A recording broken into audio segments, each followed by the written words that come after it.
सन 1670 की एक सर्द सुबह पहाड़ियों के बीच से उठती धुंध के पार एक घोड़े की टाप सुनाई देती है। छत्रपति शिवाजी महाराज अपने विश्वसनीय सेनापति प्रताप राव गुजर को आदेश देते हैं। दुश्मन घाटी में प्रवेश कर चुका है। अब समय है उन्हें दिखाने का कि पहाड़ों की कोख में जन्मे इस मिट्टी के मराठा सपूत क्या होते हैं। यह सिर्फ एक युद्ध नहीं था, यह था एक छत्रपति शिवाजी महाराज के नेतृत्व में मैदानी इलाके में लड़ा गया रणनीतिक युद्ध, जिसे इतिहास ने वणी दिंडोरी की लड़ाई के नाम से याद रखा।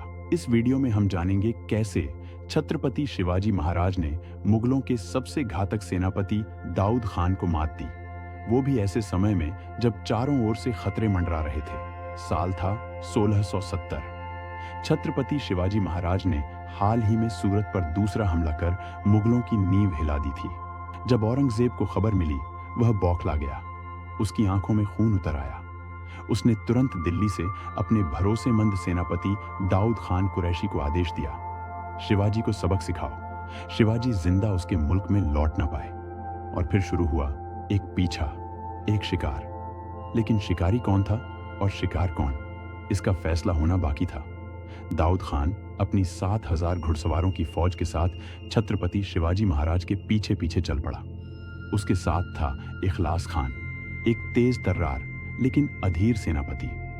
दाऊद को यकीन था कि वो छत्रपति शिवाजी महाराज को पकड़ ही लेगा, लेकिन वो नहीं जानता था कि वो एक ऐसे योद्धा का पीछा कर रहा है जो पहाड़ों की मिट्टी से जन्मा था और जिसका हर कदम योजनाबद्ध होता था।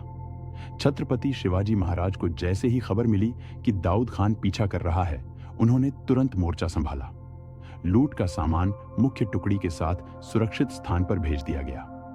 स्वयं छत्रपति शिवाजी महाराज ने प्रताप राव गुजर, वंकोजी दत्तों और माकोजी आनंदराव जैसे अनुभवी सरदारों को साथ लेकर वणी और डिंडोरी के पहाड़ी इलाके की तरफ रुख किया। यह इलाका उनके लिए जाना पहचाना था। वणी और डिंडोरी आज के नासिक जिले के पास स्थित है। यहाँ का भूगोल पहाड़ियों से घिरा हुआ किसी भी बड़े युद्ध के लिए एक प्राकृतिक युद्ध क्षेत्र था।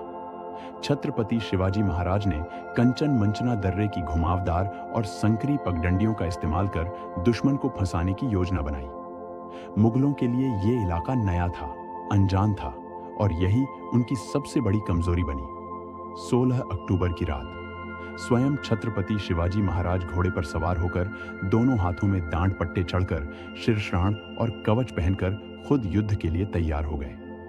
छत्रपति शिवाजी महाराज का यह रौद्र रूप देखकर पूरी मराठा सेना अलग ही जोश, उत्साह और प्रेरणा से भर गई। चांदवड़ के पास छत्रपति शिवाजी महाराज की सेना पहाड़ियों के पीछे घात लगाकर मुगल सेना का इंतजार कर रही थी।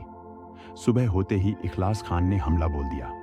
उसे लगा कि वो मराठों की टुकड़ी को चकनाचूर कर देगा, लेकिन उसे क्या पता था कि सामने से जो सेना दिख रही है वो असली सेना नहीं, बस एक झांसा है। जैसे ही इखलास खान आगे बढ़ा, मराठों ने 3 तरफ से घेरकर हमला कर दिया। इखलास खान घायल हुआ और लड़खड़ाता हुआ पीछे हटा। इखलास की हार की खबर सुनते ही दाऊद खान मुख्य टुकड़ी के साथ पहुंचा। उसके पास तोपें थीं, घुड़सवार थे और आत्मविश्वास था। उसने तोपों से हमला शुरू कर दिया और मराठा सेना पर दबाव बनाने लगा। लेकिन छत्रपति शिवाजी महाराज को सिर्फ तलवार चलाना नहीं आता था, उन्हें मानसिक युद्ध भी आता था। उन्होंने कुछ टुकड़ियों को गुप्त रास्तों से भेजा जो पीछे से दाऊद खान की सेना पर टूट पड़ी। मुगलों की पंक्तियां टूटने लगीं। छत्रपति शिवाजी महाराज ने एक के बाद एक घात लगाकर हमले करवाए। रात होते होते दाऊद खान की हालत खराब हो गई। मराठों ने लगभग 3000 मुगल सैनिकों को मार गिराया, कई घोड़े और युद्ध सामग्री पर कब्जा कर लिया। वहीं छत्रपति शिवाजी महाराज की सेना सुरक्षित रूप से लूट के साथ स्वराज की ओर निकल गई। दाऊद खान महीनों तक नासिक में पड़ा रहा, पर छत्रपति शिवाजी महाराज तो कब का जा चुके थे। इस युद्ध में कई मराठा योद्धाओं ने वीरता दिखाई। प्रताप राव गुजर ने अग्रिम पंक्ति को संभाला और इखलास खान को पीछे हटने पर मजबूर किया। वंकोजी दत्तों और माकोजी आनंदराव ने भीषण मुकाबला किया।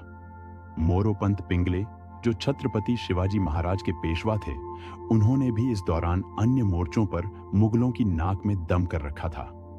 वणी दिंडोरी की लड़ाई का उल्लेख मराठी इतिहास ग्रंथों जैसे सभासद बखर, फारसी रचना तारीख ए दिलकुशा और भीमसेन सक्सेना की डायरियों में मिलता है। ये केवल एक युद्ध नहीं था, यह छत्रपति शिवाजी महाराज की रणनीति, गणिमी काव्वा की शक्ति और मराठा आत्मबल का जीवंत प्रमाण था। इस युद्ध के बाद मराठों का आत्मविश्वास बढ़ा। दाऊद खान की पराजय ने मुगलों को संदेश दे दिया कि अब मराठा साम्राज्य को हल्के में नहीं लिया जा सकता। यह लड़ाई आगे आने वाले कर्नाटक अभियानों की नींव बनी और छत्रपति शिवाजी महाराज के स्वराज्य को मजबूती मिली। दोस्तों, वणी दिंडोरी की इस लड़ाई ने सिर्फ मराठों की ताकत नहीं दिखाई, इसने दिखाया कि जब नेतृत्व मजबूत हो, रणनीति साफ हो और जज्बा बुलंद हो, तो कोई भी ताकत आपको रोक नहीं सकती। यही छत्रपति शिवाजी महाराज की सबसे बड़ी सीख है। अगर आपको ये छत्रपति शिवाजी महाराज का इतिहास प्रेरणादायक लगा तो वीडियो को लाइक और शेयर जरूर करें। चैनल को सब्सक्राइब करना न भूलें, क्योंकि हम लाते हैं आपके लिए ऐसी ही गौरवशाली ऐतिहासिक कहानियां जो हमारे इतिहास को जीवित रखती हैं। जय भवानी, जय शिवाजी।